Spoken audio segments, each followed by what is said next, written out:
Hello everyone and welcome to the first 2025 edition of Asked and Answered. We're going to get started right into the questions here. First question is, what drivers received a pay raise this month and how do I know if I got one? Well, as a reminder, all of our over-the-road national drivers hauling random freight and most of our regional drivers did receive a pay raise right at the end of December. You should be seeing that on your paychecks by now. If you're not sure about that, go ahead and contact your terminal folks. They'll be able to help you out on what pay you're at and what increase you received. Next question is, what can I expect for miles in 2025? Miles continue to be up year over year since July. We do expect continued improvement throughout 2025. We've got a solid customer base. We've got the best-in-class drivers. However, we could use more quality drivers just like yourself. So please, help us pay you a referral bonus and bring us another high-quality driver so that we can continue to grow. All right, it's January. Did my medical premiums go up? Well, thankfully this year we had no increase in healthcare, dental, or vision premiums. The deductibles didn't change, and actually on the dental and vision side we had some benefits added. So it's been a good year for our benefits program. Where do I see that I got for profit sharing in 2024? Well, it'll be posted in your 401k profit sharing account in February. Log into your Union Bank account to see the details, and it should for sure be on your statement, March 31st statement. And then on average, eligible drivers on average would have got up to 2.5 cents per mile. We're going to move into some operations-related questions now. The first one is two questions we're combining. One, is there anything in the works to improve message response time? And can we get confirmation message on weekends instead of waiting for a reply many hours, sometimes many hours, hopefully not many hours, later? Well, our goal is to answer a message as timely as possible, as you know, and at least acknowledge that we've received it, even if we aren't able to give you the answer you're looking for. We have put some processes in place to track when messages are sent in and if any have been missed. We've also are doing some additional training with our team, and we're going to review again that here in January where we stand with our message response time. Next question. I saw a Crete trailer on the train. Is Crete getting like those other companies that take the good freight and put it on the railroad? Quick answer is no. That's not who we are. We only use the train to reposition trailer pools or maybe new equipment to move those throughout the country. And also we do utilize the FEC in Florida to move trailers down into Miami since it's hard to get freight out of there back up. The next question is about our how we have our operations structured. It's, could you please explain to me the concept of a team lead versus what I've been told in the past that I have a team of asset managers to handle as much business as I can during normal weekday business hours. Well, first off, yes, we do have an asset manager team lead. They are responsible for that group, that team of asset managers. And we do continue to work with your asset manager during the daytime. But if you do need to work with somebody off hours, then yes, there's a team of asset managers that all work together with the same drivers that then will help answer your messages and your questions during off hours. What type of checks and balances does operations have to prevent miscommunications or lost in translation type of communication? We use a document where we place all issues that pertain to one event, and it's called a problem log. If there is a complicated issue, however, usually it's best served if we just have normal communication, pick up the phone and talk person to person. All right, next group of questions here relates to equipment and maintenance. First one is, can we order trucks without the windshield side deflectors? The short answer is no. These are standard specifications for both Kenworth and Freightliner. And remember, part of the reason for that is that all truck manufacturers now have to meet certain EPA guidelines for fuel efficiency, and those deflectors help airflow and fuel efficiency. Can someone please talk with utility trailers about aligning our trailers before they release them to us? Perfect timing, because at the beginning of every year we talk about equipment purchases for the new year. So yes, we will review our alignment process with both our utility and Wabash OEMs. And if you suspect the trailer is not aligned correctly, please reach out to the shop location and we will make sure we get that corrected. All right. Next one here is, if I'm already at a truck stop, why can't I just get all my services done there instead of going to a company shop?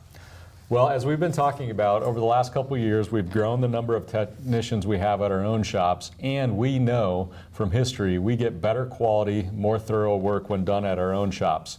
Since we've had more work done at our own shops, we've actually seen road breakdown calls go down 13%. So getting that better quality and then not having an issue out on the road.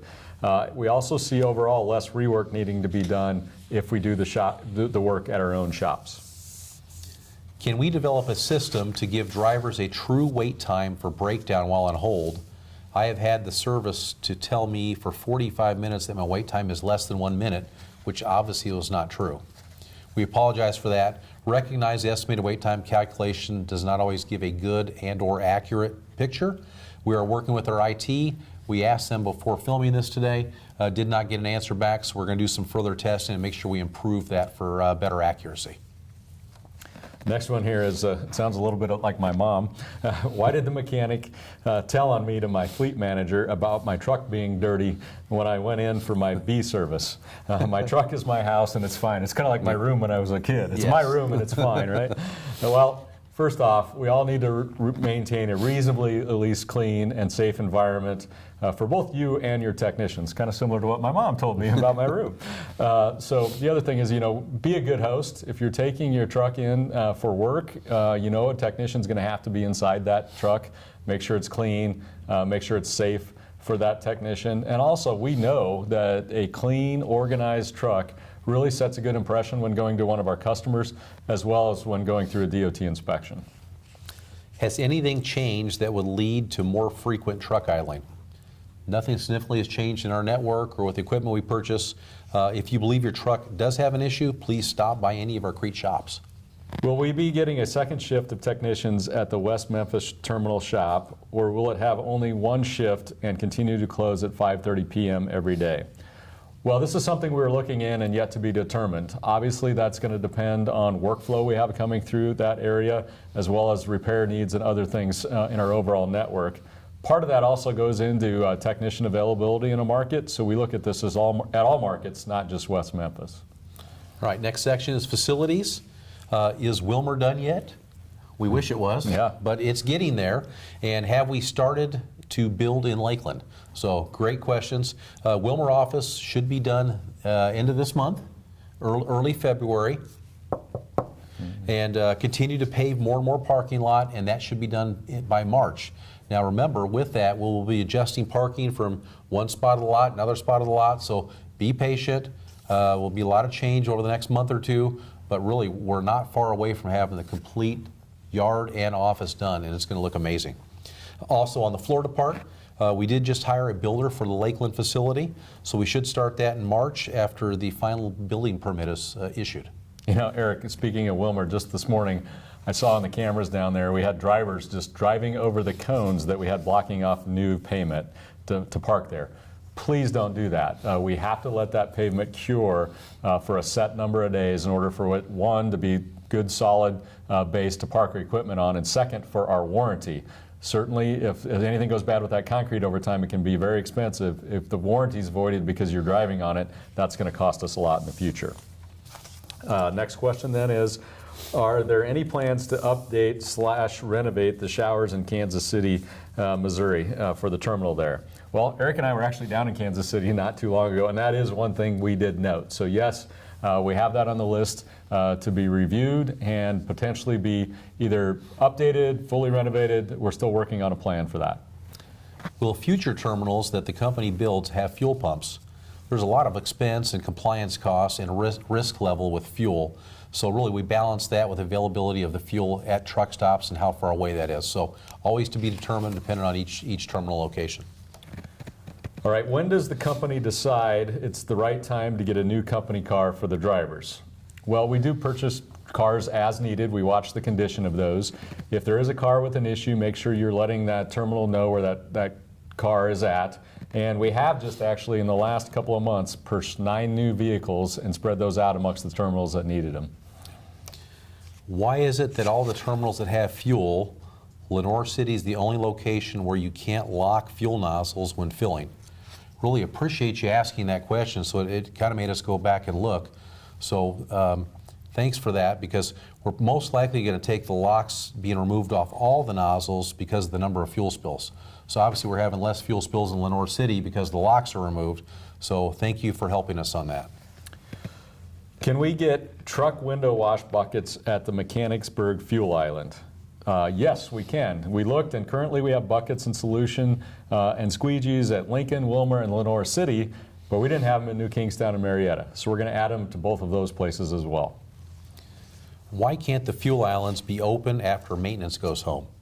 I think we've answered this one previously, but it's worthwhile answering again. So here it is. You know, you have to have a registered operator on site at the pumps at all times, and to have a monitoring and alert system. And the systems are not practical given the limited fueling that are done after hours. So you'd almost have to have attendants or people there almost the whole time. So it's not feasible. Similar fuel-related question, why is DEF not available at our terminals that have fuel?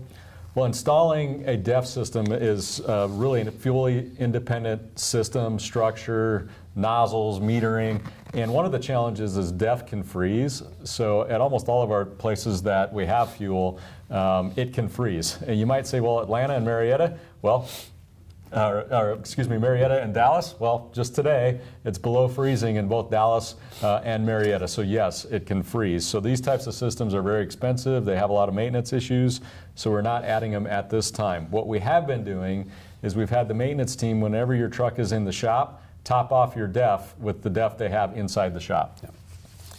All right, my favorite section, technology, and I get the first you question. Should breeze right through this. Oh, these will be easy. Yeah. Why has access to the app been restricted for non-driving team members when the truck is in motion? The app now has a safety feature of not being allowed to be used while anyone is in motion. It has no way of determining which team driver is actually driving. Related to messages here, we have another one. Can the automated PeopleNet messages be eliminated? You know, we are actually in the process, just kicked off, of evaluating our overall messaging through PeopleNet, the timeliness of those, the frequency, what is needed. However, you know, with what we have been doing for new automated messages recently on sharing information about speed enforcement zones, scales, and high theft areas, we have seen that be effective with less citations, better scale compliance, those types of things. It's best to be able to listen to the message. And sometimes a challenge, I know it is a challenge to have the voice to text working, and we are working on improving that. However, you can connect to your Bluetooth, and had a couple drivers in this morning that said they're actually hooking a Bluetooth speaker to that, and that it works amazing for them.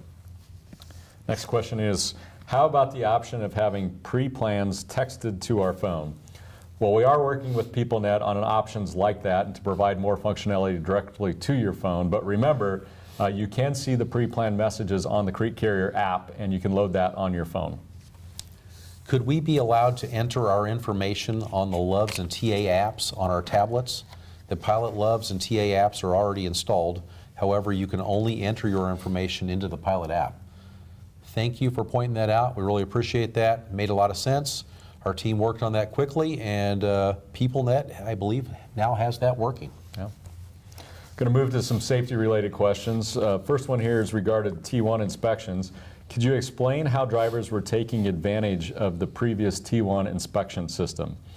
Well, if you recall, we used to have it to where you had to do 4 trailer inspections to get one good safety point. On average, a driver only does about 6 trailer inspections per year. And only about 7% of our drivers had more than 12 trailer inspections last year. Some were doing 20+ inspections just to pad their safety points, thinking that if they had a safety event, that they would have enough credit points that it wouldn't impact them. So the follow-on question to that is, so now that we have the new system where you can only get so many per quarter, what are the dates for each of those quarters? They're calendar quarters. They're the January 1 through March 30, and then April 1 through June 30, July 1 through September 30, and then October 1 through December 31st. So your calendar quarters is how we track that.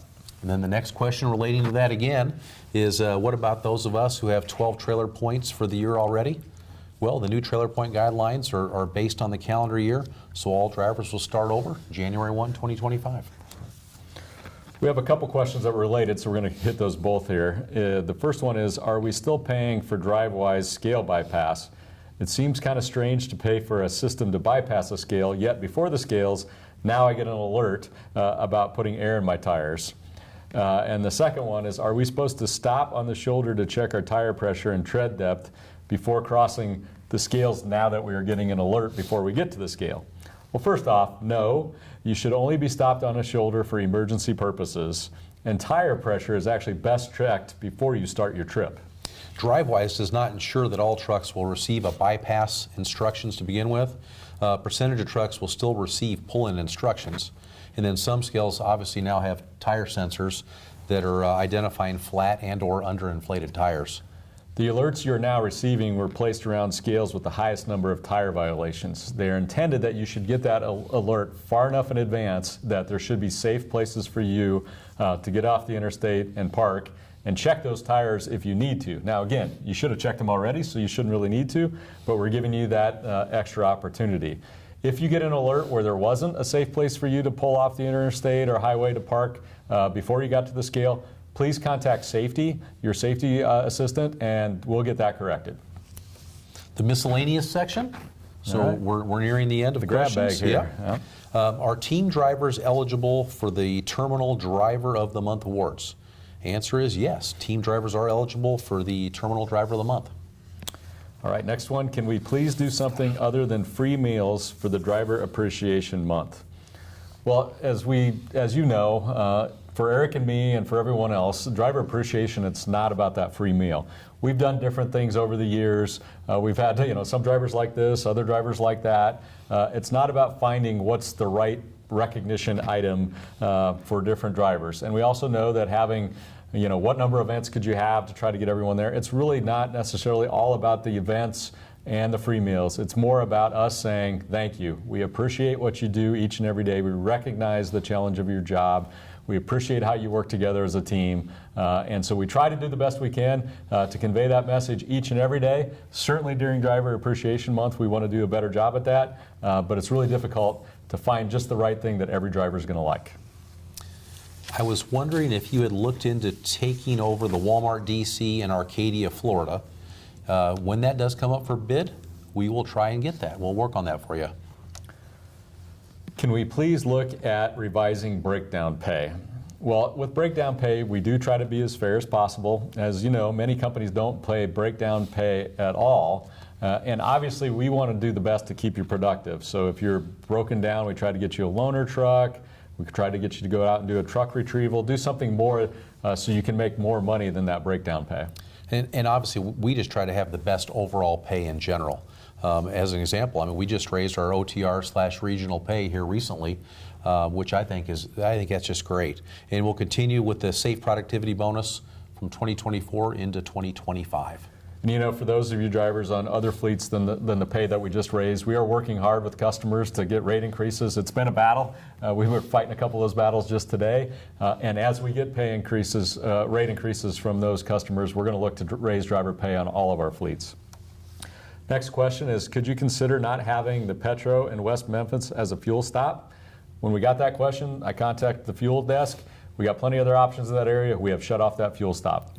Thank you for that question. That was a good one.